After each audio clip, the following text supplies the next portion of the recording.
Hey guys, Tychonders here doing another toy review, and this is for the Marvel Legends series Gamora, or otherwise known as the Marvel Universe, rebranded into Marvel Legends, 3¼ inch scale figures of Gamora.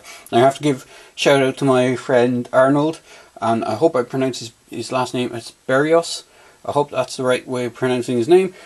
He picked this up for me in the States and he shipped it to me, and it's a really good figure, and many thanks for him for posting this to me. Cheers, Arnold. So here is the Gamora figure, and she comes with 2 accessories, but I'll just go over the figure packaging first. So the packaging itself, if I can just zoom in on the packaging, bear with me there a second. So you can see the artwork for the character here.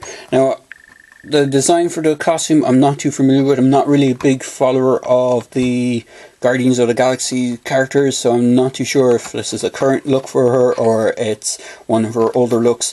But you get a nice kind of image artwork of the character at the side holding the sword. Then on the back you have a small brief bio saying, "Armed with incredible strength and self-healing powers, Gamora poses a threat to any challenger," and then it's just repeated in several languages.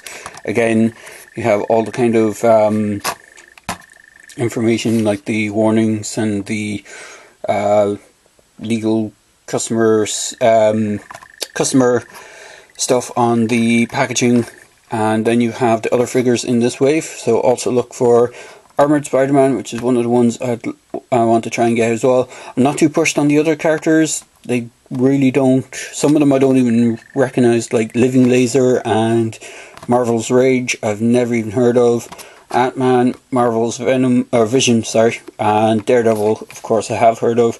But the other 2 characters seem to be just, I'm not sure if they're B-list or Z-list characters that I'm sure people might be more familiar with, but I'm not familiar with either of those 2 at all. And Armored Spider-Man is one of the characters I really loved from, I remember seeing him in the old vintage Toy Biz line, and I always thought it was a cool design. And I also remember him in the old 90s crossover, or not crossover cartoon, but the episode where where Spider-Man teams up with all the different Spider-Men to kind of battle Spider Carnage, which is a really good episode. I think it was like one of the last episodes of the old 90s series, and you get to see Armored Spider-Man, who, to be honest, in the cartoon series, he was a bit of a git because he was super popular. People knew who he was, and he was able to afford to build his own armored suit, basically. So he was more of a celebrity Spider-Man than the normal Spider-Man from from that series. So, moving on to the figure, here is Gamora herself. Now, the one thing I will say about these figures is not Marvel, but Hasbro have kind of reduced the articulation in them a bit, which is a bit disappointing, and I'll go over that in a second. People seem to have gotten used to it now, but I do think it's a little bit disappointing. So, her head is just on a ball joint. Arms are on standard kind of connections that go out, back, and swivel all around. It is slightly hindered by her sculpt. The shoulder pad does tend to hit off the top of the shoulder. Single hinged elbow with a rotation. No wrist articulation. Nothing in the torso at all. As I said, it's one of the bones of contention I have, because they used to have really good ab crunch or upper torso swivels on these figures, and they also used to have wrist swivels, which they got rid of due to costs, trying to keep the costs down for making figures. Sculpt wise, the figure looks really cool. Face sculpt I really like. I like how you can actually see both eyes under the you see the other eye is actually painted under the face sculpt. Let me see if I can bring it up closer so you can see it. If the camera will zoom in on it, there we go. You can actually see the other eye is painted in, even though you can't really see it with the way her hair is flowing over her eye. And you also have this kind of cool metallic green lipstick, or it could be her actual lips. Again, not a huge familiarity with this character. The only kind kind of the only way I know of the character is from the recent movie that Marvel did for Guardians of the Galaxy, and I am looking forward to the second film, which is due out next year or the year after. Anyway, back to articulation.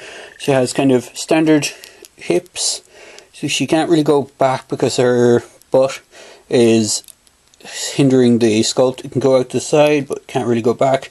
Can't get a good seated position. The only problem is her legs do tend to arch out when you're putting her into a seated position. She does have double joints on the legs, and then she has rocker joints. One of the things I find hilariously funny about this figure is her feet are absolutely tiny.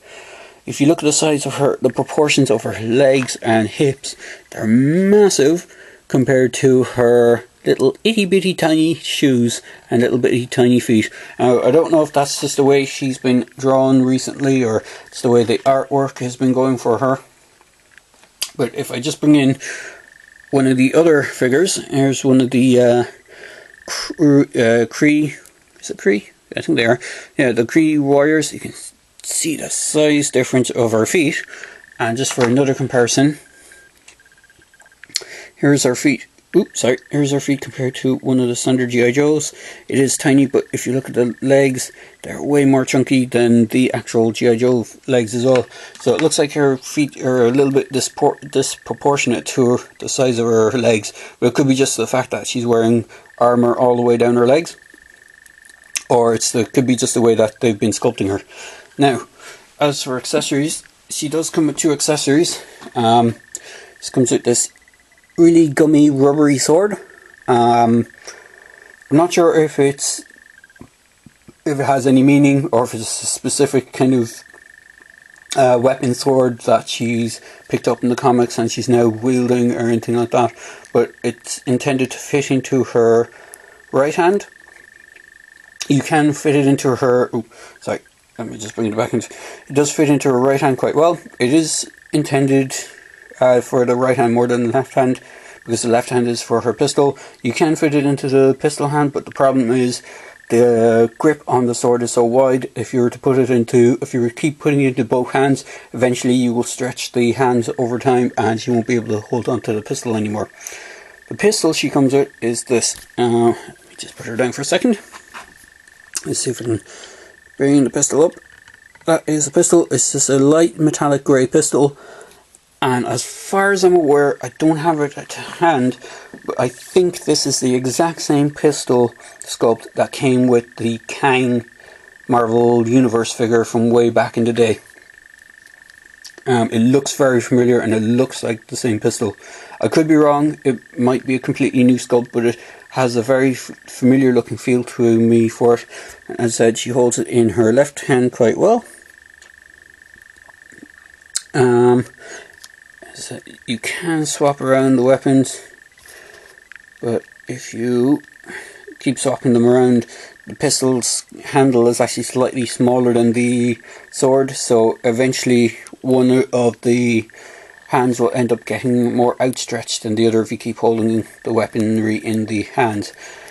The other downside to this figure is she has no weapon storage whatsoever, so she has no pistol holster, or there's no clip on her back for putting the sword onto, which is a bit of a shame. It would be nice if Hasbro had added this.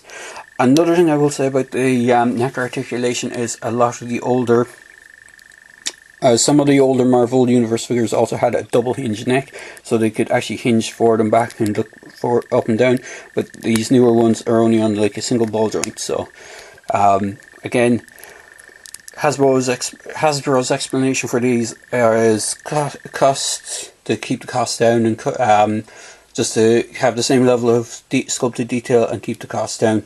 So hopefully they won't, going further into the line, they won't cut any more budgeting for the Marvel Legends 3 1/4 inch line, and we won't end up with 5 points of articulated stuff.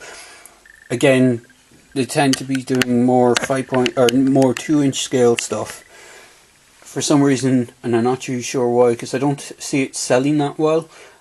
Whenever I go to my local toy shop, I see tons of the old Marvel movie universe stuff, like the Avengers and Guardians of the Galaxy, and what else was there recently? I think Captain America. They all did a 2.5 inch line series for them of figures and vehicles, and they're very basic articulation, and they just seem to be peg warming all over the place. So just for height wise, I'm just going to get in the Cobra figure and the Krull, and as you can see, she stands about the same height as all the figures, so she does stand in good scale with the figures. Now, again, as I said, I don't know much about the character or how her current look is, but the main reason I picked this figure up is because I'm a Star Wars fan, and I kind of wanted a kind of more of another figure that I can use as a temporary bounty hunter or something along those lines. I'm probably not going to intend using her as Gamora herself and pick up a whole Guardians of the Galaxy team. In fact, I don't know if there's a full team of Guardians of the Galaxy 3.25 inch figures that are based around this sculpt or this look. I know there's another team that was based on more of a comic book look, so like the vintage comic book look, but not this sort of modernized look. So there you go, guys. Hopefully I didn't waffle on too much, and hopefully you enjoyed the video. And as I said, again, shout out to Arnold for picking this figure up for me. I really like her, even though she has teeny tiny feet, and she's a great looking figure. I do highly recommend getting her if you're a fan of the Marvel Legends or the Marvel Universe series and the Guardians of the Galaxy. She does look really cool. Again, little bit limited in articulation, but that's to be expected with going forward with these 3.25 inch Marvel Universe or Marvel Legend scale figures.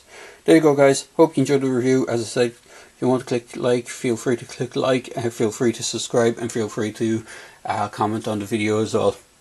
Cheers, thanks for watching.